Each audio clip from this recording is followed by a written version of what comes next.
Assalamualaikum warahmatullahi wabarakatuh. Perkenalkan, nama saya Rada Isratunisa dengan NIM C1B023055 dari kelas R001 Manajemen pada mata kuliah Manajemen Sumber Daya Manusia dan Perilaku Organisasi.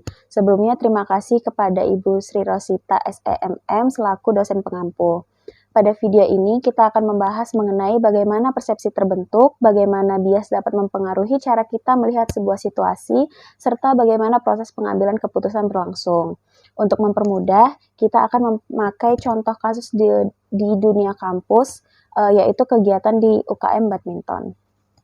Sebelumnya, kita harus mengetahui apa itu persepsi. Persepsi adalah proses individu di dalam mengatur dan menginterpretasikan kesan-kesan sensoris agar memberikan arti dalam lingkungan. Atau setiap individu bisa melihat hal yang sama namun mengartikannya secara berbeda.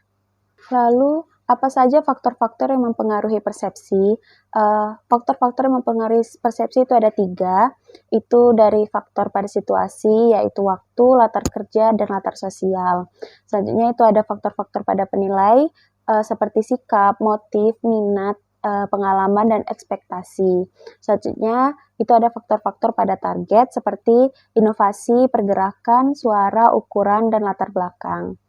Lalu untuk kasus pada dunia kampus, pada UKM badminton, itu ketua UKM badminton melihat anggota baru yang pendiam. Berdasarkan persepsinya, ketua menganggap anggota tersebut kurang antusias. Padahal bisa saja anggota tersebut hanya malu karena baru pertama kali ikut dalam kegiatan UKM badminton tersebut. Lalu, bagaimana persepsi terbentuk? Persepsi terbentuk melalui 3 tahap utama. Yang pertama itu ada seleksi atau selective attention. Mahasiswa hanya memperhatikan informasi tertentu saja dari banyak stimulus.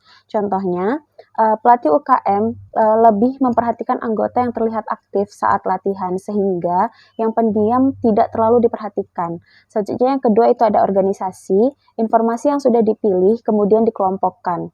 Contohnya, anggota yang sering datang itu dianggap lebih disiplin daripada anggota yang jarang datang, itu akan lebih dianggap kurang komitmen dalam mengikuti kegiatan UKM badminton tersebut.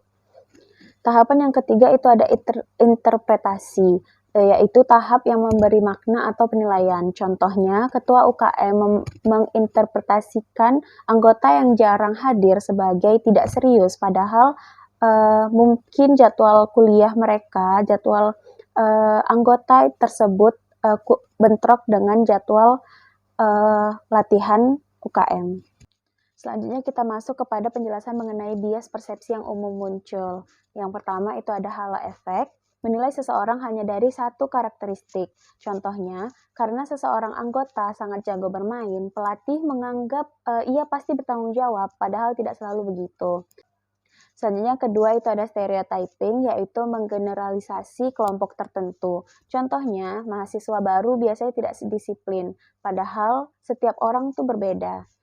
Selanjutnya yang ketiga itu ada first impression bias, penilaian awal terbawa terus. Contohnya, saat pertama latihan, seorang anggota terlihat tidak maksimal. Ketua langsung menilai bahwa ia tidak berbakat, meski di latihan selanjutnya performanya jauh meningkat. Yang keempat itu ada self-serving bias, yaitu menganggap keberhasilan berasal dari usaha sendiri, kegagalan karena faktor luar. Contohnya, ketua UKM menganggap program latihan sukses karena kepemimpinannya, tapi ketika turnamen gagal, ia menyalahkan anggotanya. Selanjutnya, kita masuk kepada penjelasan mengenai pengambilan keputusan. Pengambilan keputusan adalah proses memilih satu alternatif terbaik dari berbagai pilihan. Tahapan pengambilan keputusan itu yang pertama ada mengidentifikasi masalah, yang kedua menganalisis penyebab, yang ketiga itu ada mencari alternatif solusi, selanjutnya keempat memilih alternatif terbaik, mengimplementasikan keputusan, dan evaluasi. Apakah kehadiran meningkat? Apa yang perlu diperbaiki? Baiklah, sekian penjelasan mengenai materi persepsi dan pengambilan keputusan pada UKM badminton. Lebih kurangnya saya mohon maaf, saya ucapkan terima kasih. Assalamualaikum warahmatullahi wabarakatuh.